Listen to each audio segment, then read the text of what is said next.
அன்பான கும்பராசி நேயர்களே, உங்களுடைய வாழ்க்கையில் இனி வரக்கூடிய காலங்கள் எந்த மாதிரியான மாற்றங்களை எல்லாம் கொண்டு வரப்போகுது, உங்களுடைய தொழில், பணவரவு, திருமணம், குடும்ப வாழ்க்கை, காதல், படிப்பு, உடல்நலம் மற்றும் மனநிலை எப்படி இருக்கும், கிரகங்களுடைய பார்வை மற்றும் இயக்கம் உங்கள் வாழ்க்கையில் எந்த மாதிரியான மாற்றங்களை கொடுக்க போகுது, இதுவெல்லாம் உங்களுக்கு சாதகமாக இருக்கா இல்லை கவனமாக இருக்கணுமா அப்படிங்கிற எல்லா கேள்விகளுக்கும் தெளிவான பதில்களை தெரிஞ்சுக்க இந்த வீடியோவை ஸ்கிப் பண்ணாமல் முழுசாக பாருங்கள். உங்களுடைய அனைத்து கேள்விகளுக்கும் பதில் நிச்சயமாக கிடைக்கும். உங்களுக்கான கிரக நிலைகள் எப்படி இருக்குது அப்படின்னு பார்த்தீங்கன்னா, உங்களுடைய ராசிஸ்தானத்தில் செவ்வாய், புதன், ராகு சேர்ந்து இருக்காங்க. குடும்பஸ்தானத்தில் சுக்கிரன், சனி, சூரியனும் இருக்கிறாங்க. 27ஆம் தேதிக்கு பிறகு சுக்கிரன் மேச ராசிக்கு பெயர்ச்சி அடைகிறாரு. புத்திரஸ்தானத்தில் குருவும், களத்திரஸ்தானத்தில் கேதுவும், போகஸ்தானத்தில் சந்திரனும் இருக்கிறதால உங்களுடைய உடல் ஆரோக்கியத்தில் நீங்கள் ரொம்பவே கவனமாக இருக்கணும். நண்பர்கள் மற்றும் உறவினர்கள்கிட்ட தேவையில்லாத விவாதங்களையும் வெட்டி பேச்சுக்களையும் குறைச்சிக்கணும். விளையாட்டாக பேசக்கூடிய வார்த்தைகள் சில இடங்களில் மனக்கசப்புகளையும் பிரிவுகளையும் உண்டாக்கி மிகப்பெரிய பிரச்சனைகளை உண்டாக்குவதற்கான வாய்ப்புகள் இருக்குது.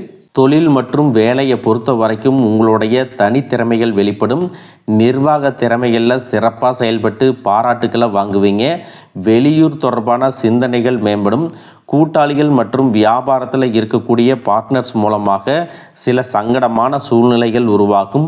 அதனால் தொழிலில் முக்கியமான முடிவுகளை எடுக்கும் பொழுது ஒரு முறைக்கு பல முறை நீங்கள் யோசித்து செயல்படுவது நல்லது.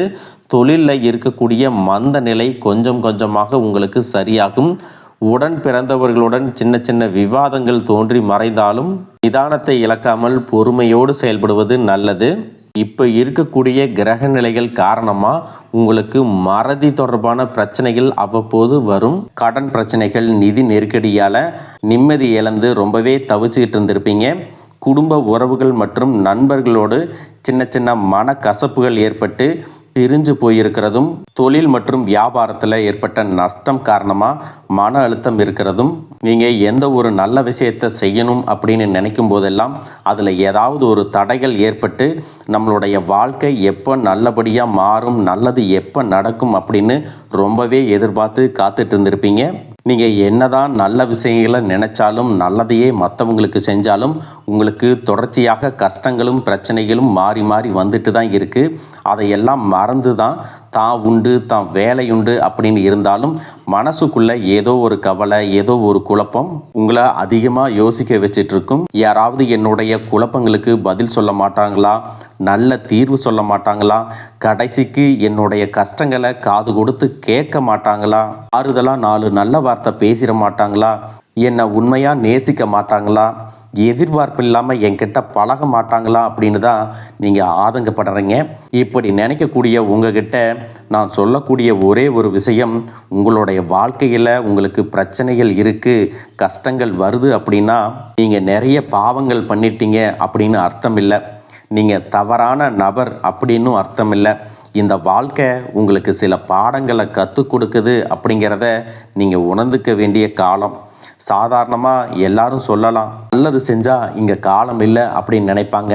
நாம் நல்ல விஷயத்தை எப்போ செஞ்சாலும் அதற்கான பலன்கள் உடனே கிடைக்கலைனாலும் அது காலதாமதமாகத்தான் கிடைக்கும் அப்படிங்கிறத நீங்கள் புரிஞ்சுக்கணும். கெட்ட பேர் வாங்கிறது ரொம்ப ஈஸி, சில நிமிடத்தில் நடந்துடும்.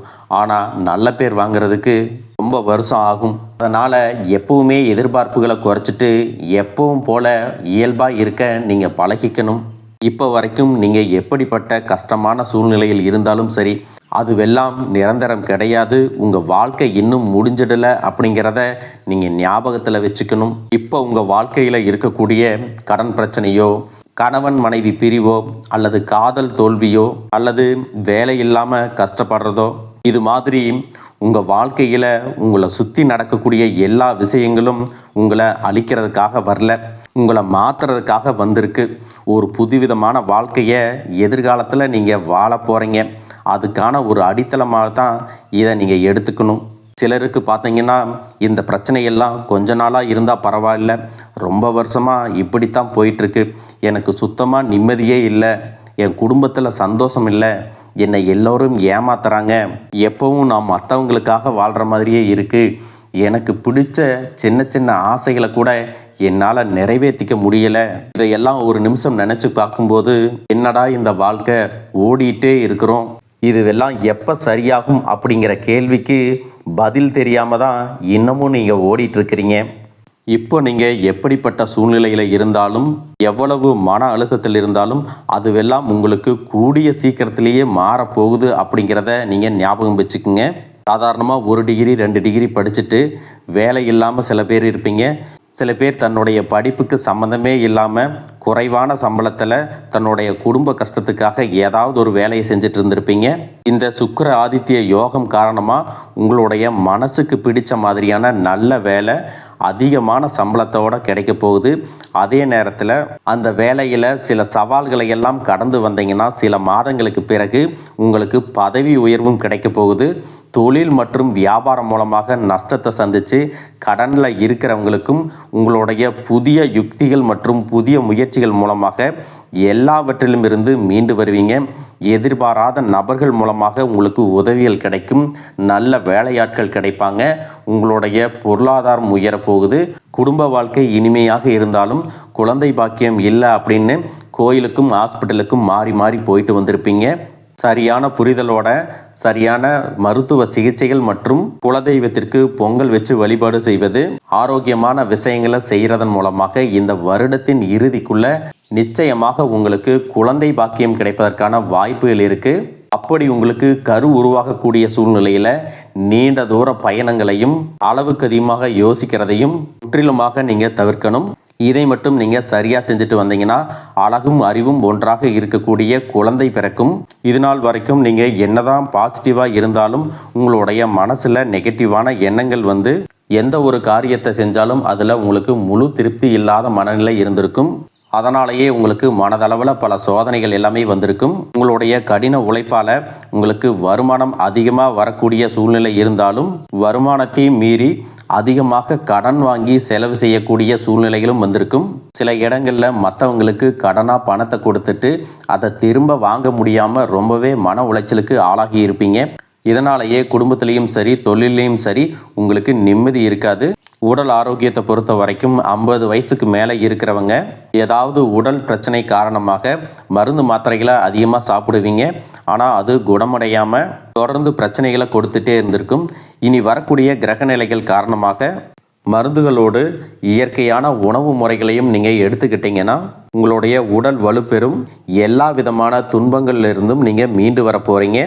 உங்களுடைய வாழ்க்கையில் மற்றவங்க அவங்களுடைய சுயநலத்துக்காக தெரிஞ்சே உங்களுக்கு சில துரோகங்களை எல்லாமே செஞ்சுருப்பாங்க. மற்றவங்க செஞ்ச தப்புக்கும் நீங்களே பழி ஏற்றுக்கிற மாதிரி இருந்திருக்கும். ஒரு விஷயத்தை நல்லா புரிஞ்சுக்குங்க, சிலரை மாற்ற முடியாது, ஆனால் நம்மளை நாம் மாற்றிக்க முடியும். உங்களுடைய வாழ்க்கையில் ஒவ்வொரு நிலையிலையும் ஒவ்வொரு நாளும் ஒவ்வொரு செயலுக்கும் ஒவ்வொருத்தருடைய விமர்சனத்துக்கும் பதில் கொடுத்துட்டு இருக்க முடியாது.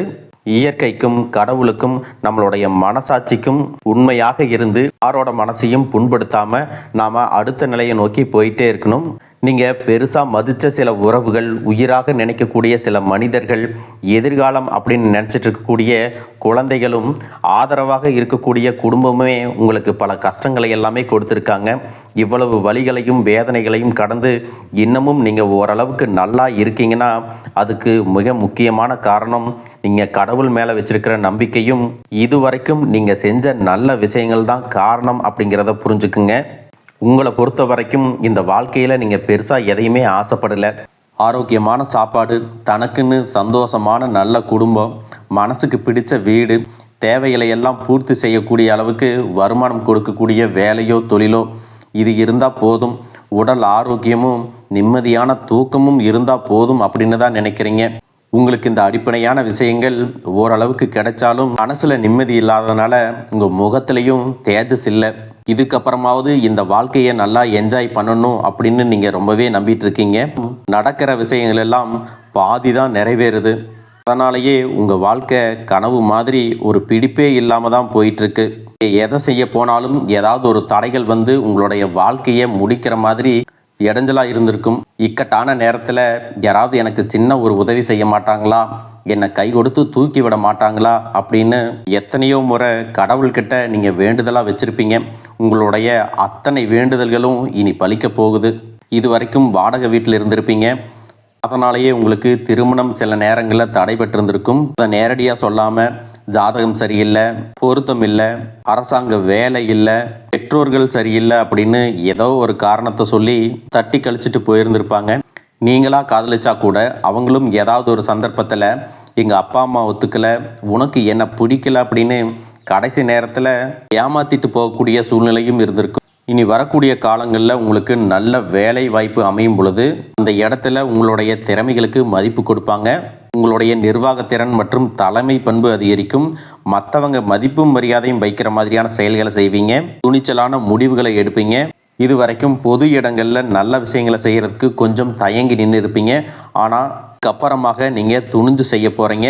இதன் காரணமாக உங்களுக்கு போட்டியாளர்கள் யாருமே இருக்க மாட்டாங்க. எதிரிகள் யாரும் குறுக்க வர மாட்டாங்க. உங்களுடைய முன்னேற்றத்தை தடுத்து நிறுத்த இங்கே யாரும் இருக்க மாட்டாங்க. புதனும் சுக்கிரனும் உங்களுடைய பேச்சு திறமைக்கு காரணமாக இருக்க போகிறாங்க. இது வரைக்கும் நீங்கள் பேசின பேச்சை விட இனி எல்லார்கிட்டையும் நம்பிக்கையோடு பேச போகிறீங்க. உங்களுடைய பேச்சில் ஒரு காந்த சக்தி இருக்க போகுது. புத்திசாலித்தனமான முடிவுகளை எடுப்பீங்க. உங்களுடைய நண்பர்கள் வட்டம் விரிவாக போகுது. குடும்பத்தில் நெருங்கிய உறவுகள் மரணத்தால் மன வலிமையை இழந்து ரொம்பவே கஷ்டப்பட்டிருந்திருப்பீங்க. இதற்கு பிறகு மன வலிமையோட எல்லா காரியங்களையும் நீங்கள் செய்ய போகிறீங்க. 2026 நடக்கக்கூடிய குரு பெயர்ச்சிக்கு பிறகு உங்களுக்கு நல்ல வாழ்க்கை துணை அமைய போகிறாங்க. அதுவும் கை நிறைய சம்பளம் வாங்கக்கூடிய அழகான வாழ்க்கை துணை அமைவாங்க. உங்களுடைய 2 பேருடைய வருமானமும் உங்கள் குடும்ப பொருளாதார சூழ்நிலையை உயர்த்த போகுது. திருமணம் முடிஞ்சதுக்கு அப்புறம் புதிதாக உங்களுக்கு சொந்த வீடு, வாகனம் எல்லாமே சாத்தியமாகும். வெகு விரைவிலேயே நீங்கள் நினைச்ச மாதிரியான வாழ்க்கையை நீங்கள் வாழ போகிறீங்க. நீண்ட காலமாக உங்கள் குடும்பத்தில் வாழ்க்கை துணையின் உறவுகள் மூலமாக நிறைய பிரச்சனைகள் எல்லாமே சந்திச்சுட்டு வந்துட்டுருப்பீங்க. நீண்ட காலமாக உங்களுக்கு பிரச்சனைகளை கொடுத்து கொண்டு வந்த உங்களுடைய வாழ்க்கை துணையின் உறவுகள் உங்களை விட்டு விலகி இருக்க போகிறாங்க. அவங்க செஞ்ச பாவங்களுக்கும் மனசாட்சி இல்லாமல் நடந்துக்கிட்டதுக்கும் சரியான தண்டனை கிடைக்க போகுது. இதற்கு பிறகு குற்ற உணர்ச்சியால் அவங்களே உங்ககிட்ட மன்னிப்பும் கேட்க போகிறாங்க. இந்த கிரக நிலைகள் காரணமாக நல்ல விஷயங்கள் நடக்கும்போது அதை தடுக்கிறதுக்கும் கெடுக்கிறதுக்கும் சில நேரங்கள் கெட்டதாக அமையும். சில மனிதர்கள் தடையாக வந்து நிற்பாங்க. அதனால் எல்லா இடத்துலையும் கவனமாக இருக்கணும். யாருக்கும் எந்த இடத்துலையும் ஒரு விஷயத்தை முழுசாக தெரிஞ்சுக்காமல் வாக்குறுதிகள் கொடுக்கறதோ பொருளாதார உதவிகள் செய்கிறதையோ உடனே செய்யாமல் கொஞ்சம் யோசிச்சுட்டு செய்யலாம். இந்த மாதிரி உங்கள் வாழ்க்கையில் நல்ல விஷயங்கள் நடக்கும் பொழுது உங்களுடைய நல்ல பெயரை கெடுக்கிறதுக்கும் உங்களுக்கு அவமானத்தை ஏற்படுத்தணும் அப்படிங்கிறதுக்காகவும் சில மனிதர்கள் எந்த எல்லைக்கும் போய் தவறான விஷயங்களை செய்வாங்க. அதனால் உங்களுக்கு அறிமுகம் இல்லாத ஆண்கள் மற்றும் பெண்கள் கிட்ட பேசும்போதும் பழகும்போதும் உங்களுடைய வார்த்தைகளில் நீங்கள் கவனமாக இருக்கணும். சனிக்கிழமைகளில் சனி வழிபாடு செய்கிறதும் பிரதோஷ நாட்களில் சிவனை வழிபாடு செய்கிறதும் உங்களுக்கு சிறப்பான பலன்களை கொடுக்கும். இதுவரைக்கும் நீங்கள் எதையாவது வேண்டுதல் வச்சுட்டு நிறைவேற்றாமல் இருந்தீங்க அப்படின்னா அந்த வேண்டுதல்களை நிறைவேற்றுங்க. உங்கள் வாழ்க்கையில் இனி எந்த விஷயத்துக்கும் தடைகள் அப்படிங்கிறது இருக்காது. எல்லாம் நல்லபடியாக அமையும். தன்னம்பிக்கையோடவும் தைரியத்தோடவும் ஒவ்வொரு அடியையும் எடுத்து வைங்க. ஜெயிக்க போகிறீங்க. அதை யாராலையும் தடுத்து நிறுத்த முடியாது. உங்களுக்கு நல்லதே நடக்கும். வாழ்க வளமுடன், வாழ்க பல்லாண்டு.